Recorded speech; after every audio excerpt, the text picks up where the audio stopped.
Rather than India हमसे बहुत ज़्यादा एडवांस है। देखें, पाकिस्तान सबसे पहले तो एक इस्लामिक स्टेट है और इंडिया से जो है ना आबादी के लिहाज से, हर लिहाज से, बल्कि आबादी के लिहाज से, मिलिटरीली, इकनॉमिकली सबसे छोटा मुल्क है।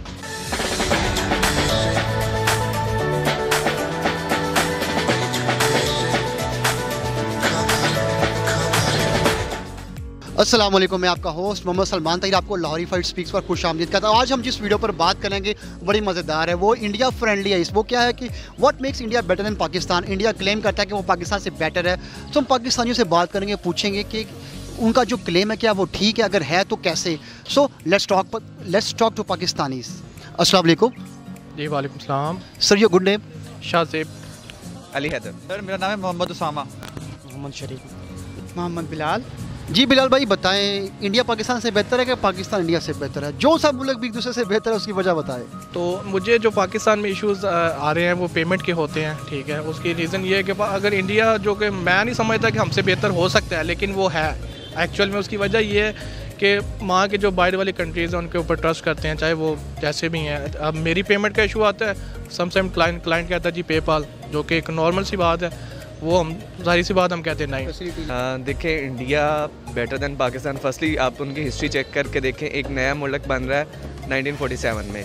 इंडिया जो है वो चलता आ रहा है कब से, बिफोर द हिस्ट्री, मतलब जो हम लोगों को पता है, ठीक है।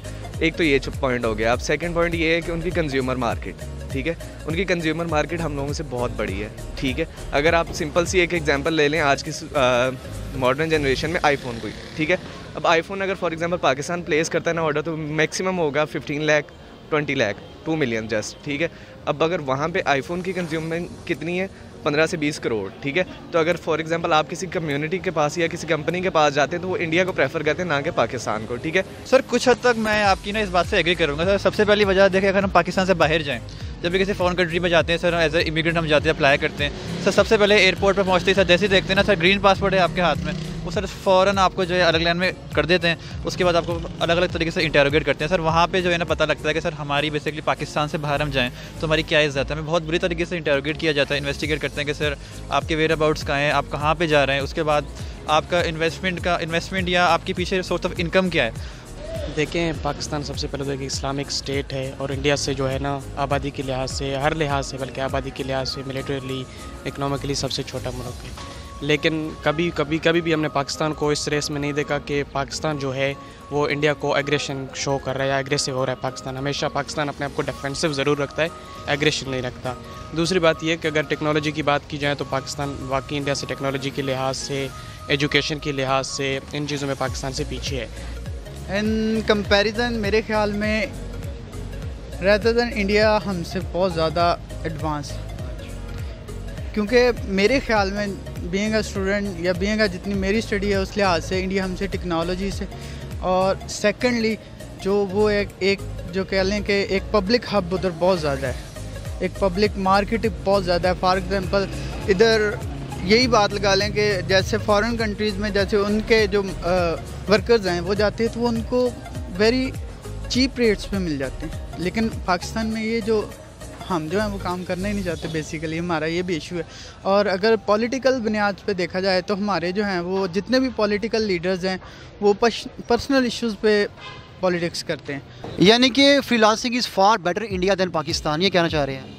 बिल्कुल ऐसा ही है, क्योंकि फ्रीलांसिंग के ऊपर जो इस टाइम कंट्रीज़ है वो 3 से 4 हैं। वो उसकी रीज़न ये है कि जो बाहर वाले कंट्रीज़ होते हैं वो ना हमारा जो रेट होता है वो कम होता है बाहर से, क्योंकि उधर उनको जो डेवलपर पड़ता है वो उनकी जो कॉस्ट आती है वो $5,000 आती है, वही काम जो वो इधर से $400-500 में करवा लेते हैं। तो इसमें यह है कि पाकिस्तान, इंडिया और जो बांग्लादेश है, इन तीनों, इंडोनेशिया भी आ जाते हैं, प्रोवाइड करते हैं। उसमें मेन जो चीज़ ये है कि पाकिस्तानियों को जो इशू आता है ना, उससे ये है कि पेमेंट का इशू आता है। फिर क्लाइंट जो होता है वो प्रेफर करता है कि इंडिया को यार मेरे लिए भी ईजी हो, तो मैं आसानी से पेमेंट कर सकूं।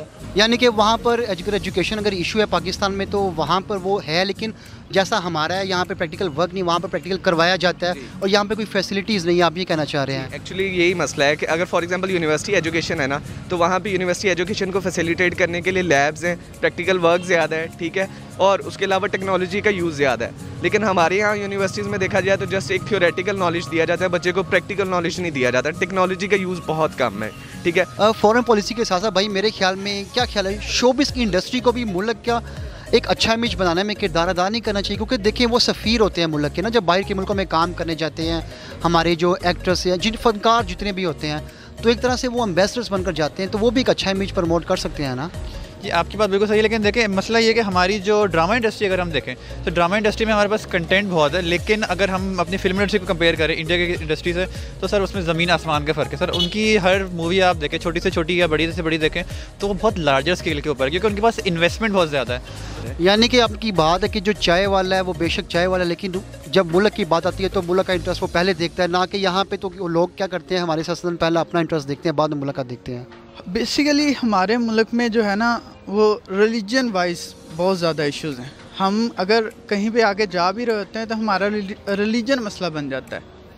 बेसिकली हम काठे अंग्रेज़ बन चुके हैं। बीइंग एक सच्चा जो सच जो है ना वो ये है कि हम काठे अंग्रेज़ हैं। ना तो हम पूरी तरह से लिबरलिज़म की तरफ हैं और ना ही हम पूरी तरह से रिलीजन में ये मज़हबी हैं। तो अगर हमने आगे जाना है तो इन चीज़ों पे हमें वर्क करना होगा कि आइदर हम इधर जा रहे हैं या इधर जा रहे हैं। We should have a defined line. और किन चीज़ों में पाकिस्तान अगर इंडिया से बेहतर है तो आप कह रहे हैं, जैसे कि आपने कहा कि मैं अपने मुल्क को प्रेफर करूँगा, आप अपने मुल्क को प्रेफर करेंगे तो फिर किन बेसिस पे कर सकते हैं, यानी कि कैसे कह सकते हैं कि पाकिस्तान इंडिया से बेहतर है? देखो इंडिया में अगर आप देखें तो वहाँ पे अक़लियतें आज़ाद नहीं हैं, मिनॉरिटी को रिस्पेक्ट नहीं मिलती, जो है मुसलमान वहाँ पे नमाज खुलेआम नहीं पढ़ सकते, खुलेआम जो अपने वर्शिप नहीं कर सकते। लेकिन यहाँ पे अगर हम पाकिस्तान में देखें तो अक़लियतें आज़ाद हैं, कोई किसी भी मज़हब से ताल्लुक़ रखता हो तो वो अपने मज़हब के जो वर्शिप्स हैं वो फ्रीली कर सकते हैं। वेल, जितने भी लोगों से हमने बात की, मोस्टली स्टूडेंट्स थे, उनका तो यही कहना है कि इंडिया पाकिस्तान से बहुत आगे, बल्कि पाकिस्तान का कोई वजूद ही नहीं है। लेकिन हम ये बात ज़रूर कहेंगे कि नहीं, पाकिस्तान में बहुत एबिलिटी है, क्योंकि जिनाब ने पाकिस्तान बनाया उसके बाद ये पाकिस्तान अभी तक सर्वाइव कर रहा है। हमारे इंडिया जैसे नेबर्स होते हुए भी हम सर्वाइव कर रहे हैं, इसका मतलब पाकिस्तान में एबिलिटी मौजूद है, हम बहुत आगे जा सकते हैं। कमी क्या है? कमी है सिर्फ उन लीडर्स की, ऐसे पॉलिटिशियंस की, ऐसे पॉलिसी मेकर्स की जो हमें आगे लेकर जा सकते हैं। लेट्स सी एंड प्रे कि अल्लाह पाकिस्तान को ऐसे लीडर्स और पॉलिटिशियंस दे जो कि मुल्क के मुफाद को आगे लेके जाएँ, यूथ को फैसिलिटेट करें। इसके साथ ही जो लोग हमारी ये वीडियो फेसबुक पर देख रहे हैं, हमारे पेज को लाइक करें, जो यूट्यूब पर देख रहे हैं हमारे चैनल को सब्सक्राइब करें। अंटिल नेक्स्ट टाइम, पाकिस्तान जिंदाबाद।